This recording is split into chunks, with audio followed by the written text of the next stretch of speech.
Hey, this is Shawn with the Pop-Up Homestead. I'm going to give you a tour and show you what things look like today.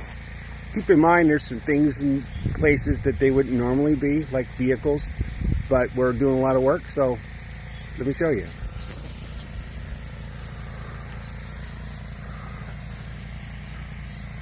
So now, this is the road, comes in, this is the new cabin, which is going to be bedroom, living room, office, and probably going to build a bathroom in at some point inside. And then we'll have some books in there as well as library. The screen tent's not going to be there much longer. It's going to be going away, but it's just a caretaker for some things right now. And then we've got the generator in the back that's about to go away. And then this is the main cabin.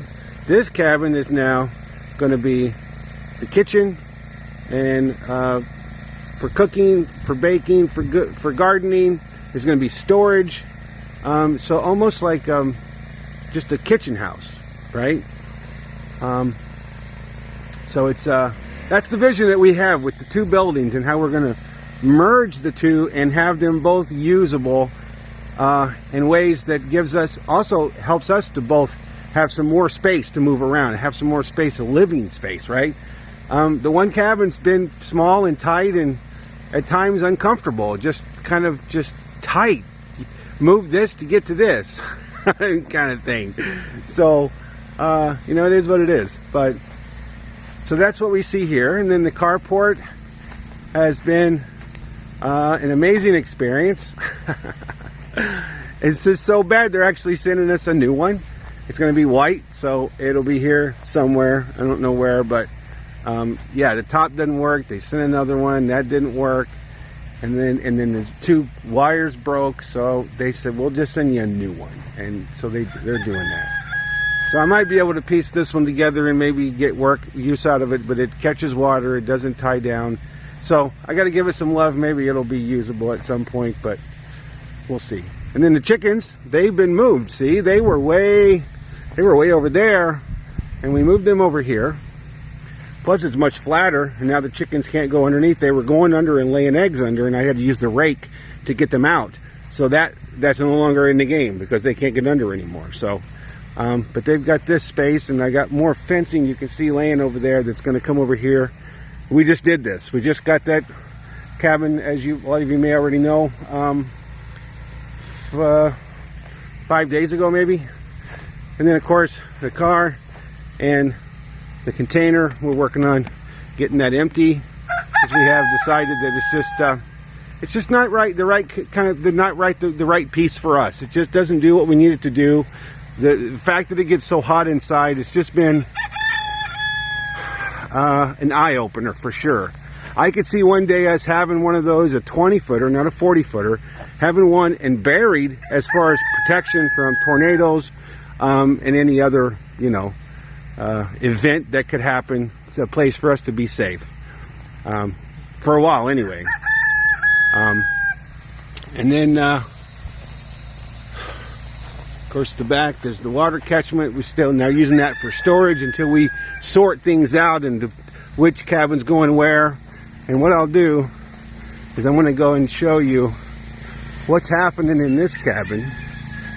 I know she did a video yesterday, show I was working on the floor, and I got that squared away. We're just doing the one section, so you can see looks really good too. Just got a couple places that are going to get covered up with stuff anyway, but see, it really looks good. See that one place, and I just couldn't really hide it. I got other pieces and I could cut, but my friend Ray, as you all have heard a lot about, he's actually coming next weekend and going to we might make this a little wider. We've got more, so I'm just kind of hard cutting this stuff in right now, but this could be just like it is, and then we could just, it would be fine. It really looks good, and there's stuff on it now, but, and then got pad in here, has all been done. Pad is used pad, but man, the pad's great. It doesn't stink. It doesn't smell. It's got a few places that look weird, but there's no smell to it at all. So it actually smells like clean pad. So, but and then I got 3 rows of carpet here. It's a light brown. So I'm gonna cut out the best pieces and parts, and gonna have this done in a little bit. Start moving some stuff in here. So yeah, so that's a little bit of an update. That's where we're at today. And see, this is a great view. That's getting ready to go away. We've got our solar panels, and as you saw the video, and we plan on putting the solar panels on top of the red roof. And I believe all 6 will fit right there on the front, and that's great because that gets pounded all day. And if they don't all fit on the front, then I'll put 1 or 2 on the back, because that's what we'll probably, as we grow that, we'll put them on the back too, because it's still got, you're getting a lot of sun on both of those. So, and then there's the signal booster. That's actually been really great. It took a while to figure it out and get it on the right, everything positioned right, but it gives us about 2 bars. It's a very cool. Gives us about 2 bars better. And that's a WeBoost system that we used. So it doesn't give better connection on the phone to both cabins, just this cabin. But we've actually been getting better service in this cabin all of a sudden, so it might be starting to work better for that one too. I don't know. That's going to be in time. We'll see. But most all the electronics are going to be that needs that's going to be over here anyway. So, all right, that's it. See you later. Have a great weekend, and I'm going to go do some carpet. You guys have a good night. See ya.